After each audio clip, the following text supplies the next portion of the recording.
Y desde Armenia te damos la bienvenida. Betty, ¿cómo estás? Hola Sol, buenas tardes José, a toda la audiencia, espero que estén todos muy muy bien, los saludo desde aquí, desde una Armenia otoñal con un clima espectacular, la verdad ya no dejamos atrás los calores del verano y está súper agradable ahora la noche en Yerevan. Me gustaría transmitirles un poquito de lo que se siente del vientito aquí en la capital armenia, pero bueno, como no podemos hacer eso, lo que sí vamos a hacer es transmitir las noticias, como siempre, de todo lo que estuvo aconteciendo esta semana. Y tenemos, como siempre, una selección de tres noticias, la triada de esta semana. Así que, si les parece, empezamos con la primera. Comenzamos entonces, Betty, si te parece, contanos cuál es la noticia más preocupante de la semana. Bueno, vamos a arrancar con esta noticia que, bueno, la llamamos la más preocupante. Como sabrán, esta semana mandatarios, autoridades de diferentes lugares del mundo se reunieron en Nueva York para, bueno, llevar adelante la Asamblea General de la ONU. Y allí estuvo, por supuesto, el mandatario, el presidente de Azerbaiyán, el primer ministro de Armenia y de muchos otros países, ¿no? Vamos a empezar con Aliyev, que habló desde el podio, ¿no?, de la ONU. Lo primero que dijo fue que su país se vio obligado a ejercer su derecho de legítima defensa en el 2020. En otras palabras, bueno, reconoció una vez más que fue Azerbaiyán quien inició la guerra de los 44 días de Artsaj. Ahora, lo interesante, o bueno, más bien lo grave de todo esto es cómo quiso presentarlo. Ayer aseguró que durante esta guerra las Fuerzas Armadas protegieron a los civiles y que nunca atacaron infraestructura no militar. Pero todos sabemos que, por supuesto, no fue así. Basta recordar los bombardeos a iglesias, a hospitales, a escuelas, en las calles mismas, ¿no?, en las viviendas, incluso en ciudades como Stepanakert, la capital de Artsaj, o en Shushi, que es donde se concentraba la mayor cantidad de la población armenia que vivía en Artsaj. En su discurso, además, volvió a llamar ocupación a la independencia de Artsaj. Habló también de que son tierras liberadas ahora para referirse a los territorios en donde la población armenia fue expulsada después de la limpieza étnica de septiembre del 2023. Y bueno, también finalmente ayer se refirió a lo que llamó como un programa de reconstrucción a gran escala en los territorios que controla, y dijo que allí ya viven más de 50.000 personas.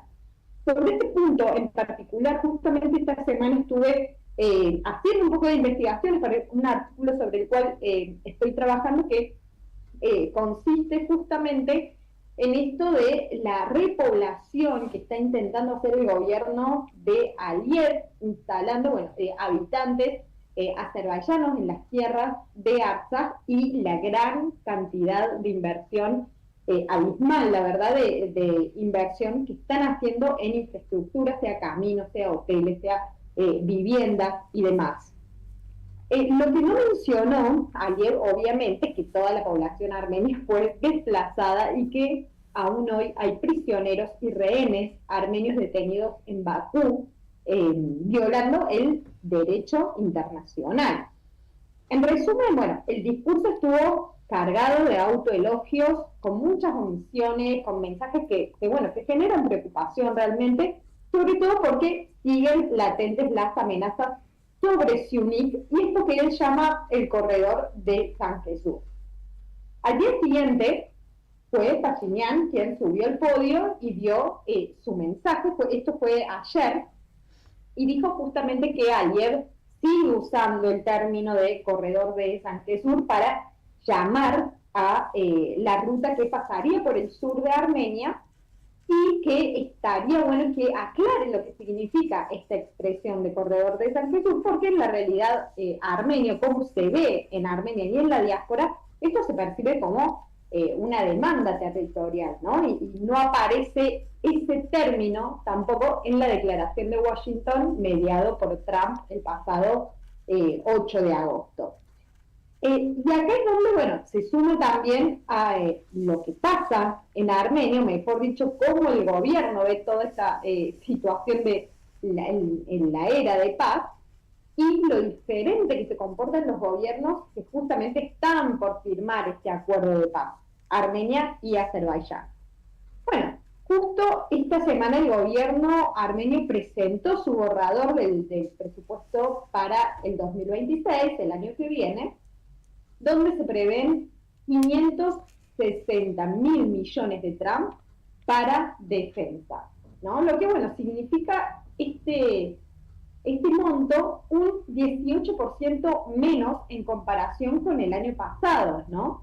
O sea que va a haber menos presupuesto militar para el año que viene, y esta es la primera vez desde el 2021 que el gasto militar baja. El primer ministro Pashinyan, bueno, justificó esta reducción diciendo que ya para el 2025, para este año, ya hubo un aumento muy grande para cubrir, bueno, necesidades urgentes, para adelantar deudas también, y ahora se puede bajar un poco, aunque todavía el nivel sigue siendo mucho más alto que antes del 2024.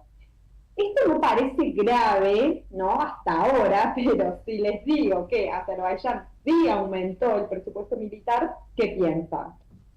Ahí sí algo no está cerrando porque, bueno, ayer quería aumentar el gasto militar. De hecho, bueno, se aprobó esto y se aumentó un 3% del gasto militar de Azerbaiyán, ¿no? O sea, si no habría riesgos de guerra y hay un camino que se está planteando para una era de la paz, entonces, ¿por qué Azerbaiyán, que es uno de los firmantes, estaría aumentando el gasto militar, ¿no? Mientras la otra parte la está reduciendo? En resumen, tenemos, bueno, por un lado alguien reforzando este relato de victoria, proyectando influencia en Siunik, y por otro lado Armenia bajando por primera vez en años su gasto en defensa. Una combinación que, más que tranquilizar, genera dudas y preocupación sobre el equilibrio de las fuerzas en la región, ¿no? Por supuesto, vamos a estar atentos a cómo sigue esta cuestión, pero los presupuestos de cada país ya estarían aprobados. Y si les parece, seguimos con la segunda noticia, que también viene desde Armenia, desde lo doméstico de Armenia. Pasamos a la siguiente información. ¿Podríamos llamarla la más polémica de la semana? Sí, exactamente, porque esta semana el tribunal declaró culpable al arzobispo Micael Ayabasyan, líder de la diócesis de Shirak, que ya venía detenido, nosotros lo comentamos, venía detenido desde hace meses como medida preventiva hasta que, bueno, avancen las investigaciones. Al parecer, el cargo se confirmó, ¿no? Y lo culpan de, esta categoría que la habíamos comentado, que es incitación a la toma del poder. ¿Qué significa esto? Bueno, que por una entrevista que dio hace un año, o sea, hace bastante tiempo, en la que hablaba de la necesidad de un cambio de régimen, un cambio de gobierno frente al giro autoritario del gobierno de Pashinyan, la justicia lo consideró culpable. Aunque, ojo, ¿no? En este momento la fiscalía en ese momento no había visto un delito, y ahora, un año después, de repente sí. Y se sanciona, se pena al arzobispo con este cargo. La condena no es definitiva todavía, ¿no? El abogado del arzobispo dijo que ya van a apelar, pero la acusación podría llevarlo o a pagar una multa o hasta 5 años de prisión. Él, por supuesto, rechaza todos estos cargos y lo llama una persecución política. Recordemos que no es solo el arzobispo Ayabasyan que está detenido, sino hay aproximadamente 18 opositores más, que la mayoría de ellos formaban parte del movimiento de lucha sagrada, liderado por el otro arzobispo, Bagrat Kalestanian. Y aquí es donde, bueno, se enciende la polémica, apenas se conoció el fallo del arzobispo de la Santa Sede de Chmiadin, sacó un comunicado duro diciendo que este proceso es ilegal, que el sistema judicial de Armenia actúa bajo la voluntad de las autoridades políticas y que la justicia se está usando como una herramienta de venganza. Palabras muy fuertes, la verdad.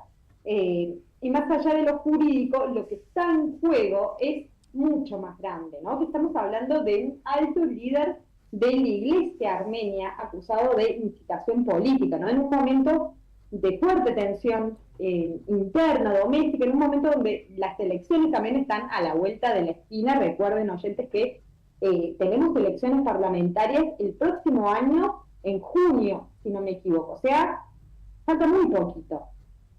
Vamos a ver qué pasa también el 29 de septiembre, que es, bueno, cuando van a seguir estas audiencias, pero lo cierto es que hoy estamos ante un fallo que ya provocó, digamos, un terremoto político y religioso en el país. También vamos a mantenerlos al tanto de esto, y si les parece pasamos a la tercera y última noticia. Si nos referimos ahora entonces a la noticia más sorprendente de la semana, ¿qué podés contarnos, Betty?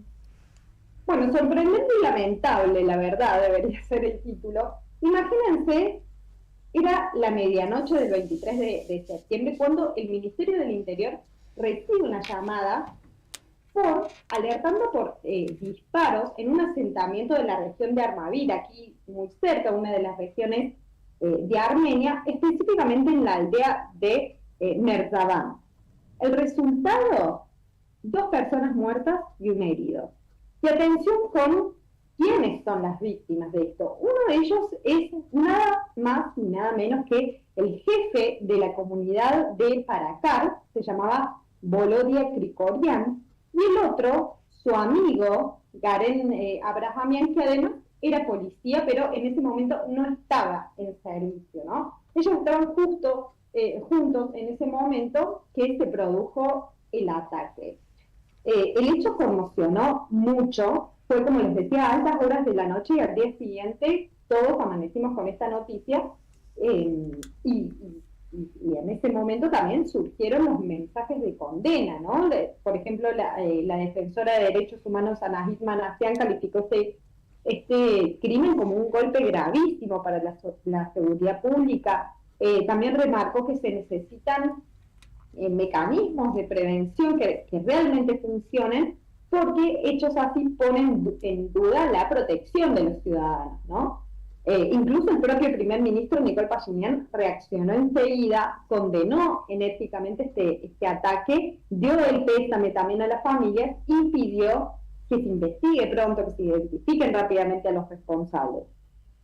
Tengamos en cuenta que el alcalde fallecido era opositor, ¿no? Pero aún no están muy claras las circunstancias de este ataque. O sea, no sabemos si es una cuestión personal, si tiene que ver con la política. Lo que sabemos es que hay una persona acusada que ya fue detenida, que asumió haber disparado, ¿no? en este hecho. Y bueno, para aquellos que nos están viendo por YouTube, podrán ver algunas imágenes de dónde tuvo lugar este crimen. Y bueno, fue en ese momento, es un video sobre, bueno, este procedimiento, ¿no? De investigación que se estuvo haciendo y aún se está haciendo, más allá de que hay un acusado que está ya detenido.